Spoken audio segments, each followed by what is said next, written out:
والصلاة والسلام على أشرف المرسلين سيدنا محمد وعلى آله وصحبه أجمعين. هلا وحبايبي، شلونكم؟ أخباركم؟ يا رب تكونوا بألف خير وصحة وعافية.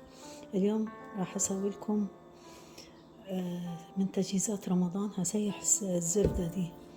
طبعا احنا هنا ما فيش زبدة فلاحي، هاي الزبدة الموجودة عندنا، فراح أسيحها ونشوف شلون راح نسيحها. هذه الزبدة غير مملحة، هذه غير مملحة، دول غير مملحة.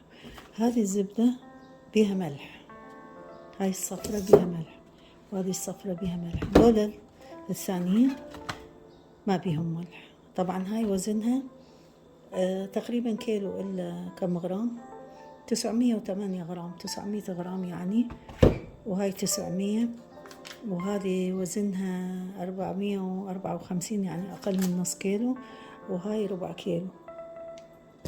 فهسه أنا راح أخلط المملحة على غير مملحة وأسيحهم، بس هي كلها في الأكل ما تطلع، يعني كلها تكون ما بيها ملح، يعني أما تسيحيها ما يطلع بيها ملح، بس هي البقايا اللي تبقى منها بمالة اللبن اللي يبقى بالآخر يكون هو اللي مالح، يعني يسموها، أنتوا يسموها المرتة، هي اللي تبقى مالحة. هسه نشوف شلون راح نسيحها. قلت لكم هي مملحة فما راح أحط عليها ملح. عندي هذا حبهان، راح أحط كم وحدة، يجي 5 وحدات، 5 6، أحطهم بالحلة حتى ينطيها نكهة حلوة. وراح نفتح وحدة وحدة. طبعا أني أفضل الحلة تكون ألمونيا فافون، يعني لأن الحلة الستيل مهما تبغين تقلبين بيها لازم تلزق بالحلة، فيفضل تيفال أو ألمونيا، وأني أحب أستخدم الألمونيا. هذا القالب تقريبا نص كيلو.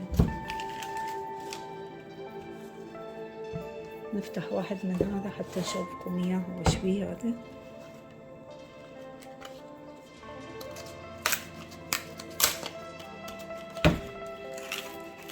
هذا يطلع بيه 2 أو 4.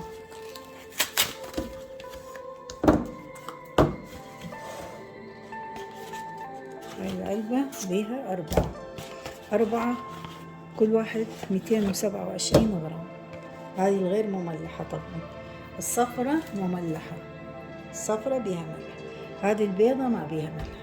هو مكتوب عليه هنا، مكتوب عليه unsalted. هسه هذه نفتحها واحدة ونشوفكم اياها وبعدين نفتح الباقي.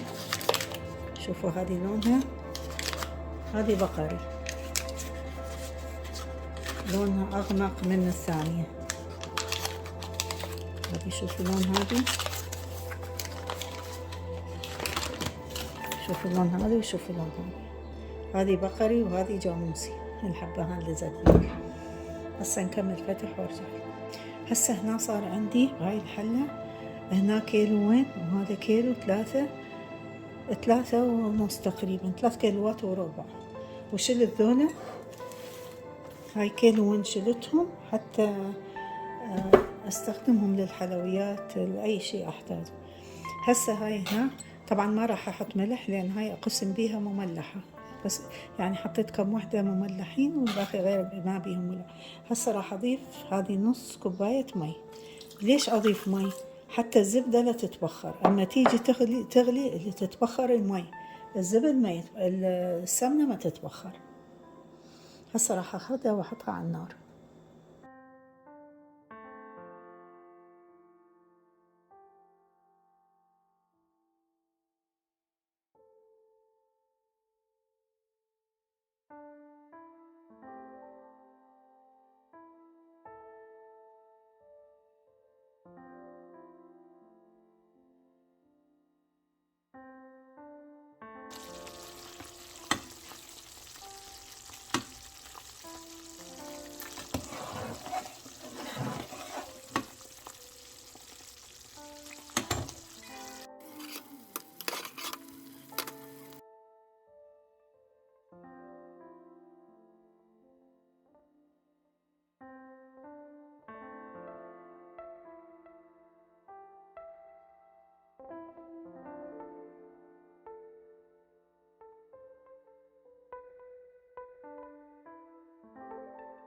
هسه هنا عندي مجهزة ذول الاثنين.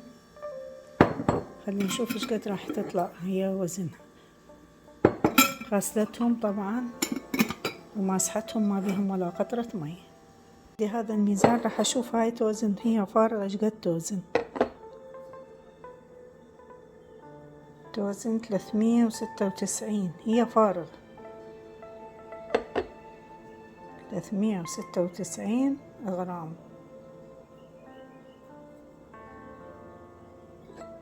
شوف الثانية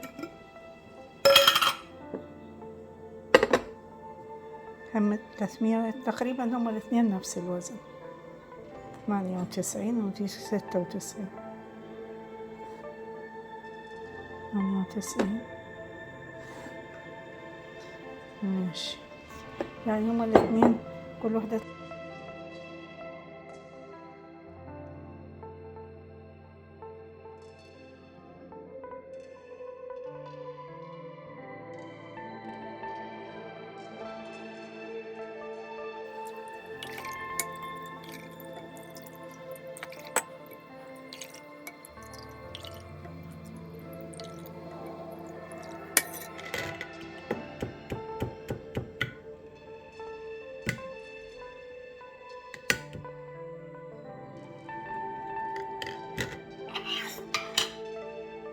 هسه هاي السمنة طلعت لي هاي الكمية 3. هسه أوزن واحدة منهم أشوف، وهاي المرتة طلعت منها. احنا ما نحب المرتة لونها غامق، نحبها لونها فاتح مثلها. هسه نجيب الميزان ونوزن واحدة ونشوف ايش قد طلعت. راح اخذ واحدة من هذه العبوات واوزنهم. هي هم الثلاثة كلهم وزن واحد، فاشوف ايش قد تطلع لي. انا حطيتها على الميزان طلعت كيلو 236. طبعا انا وزنتها وهي فارغة ووزنتها وهي مليانة. هسه نشوف الفرق ايش قد راح يطلع لي. أنا بعد ما جمعت وطرحت طلعت لي السمنة، طلعت لي 2 كيلو و780 صافي من غير وزن العبوات. طبعا هم أنا كنت قايلة لكم 3.25، فيعني ما شاء الله طلعت كمية حلوة مع البقايا اللي فضلت في الأخير اللي نسميها مرتة. اليوم أدخلهم الثلاجة حتى تجمد.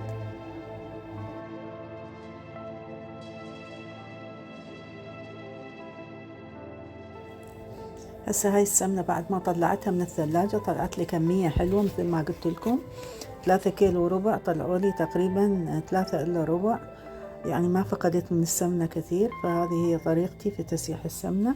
إذا عجبتكم الطريقة لايك واشتراك وفعلوا الجرس، وكل سنة وانتم طيبين، وإن شاء الله يكون رمضان خير ومبارك على الجميع. والسلام عليكم ورحمة الله وبركاته.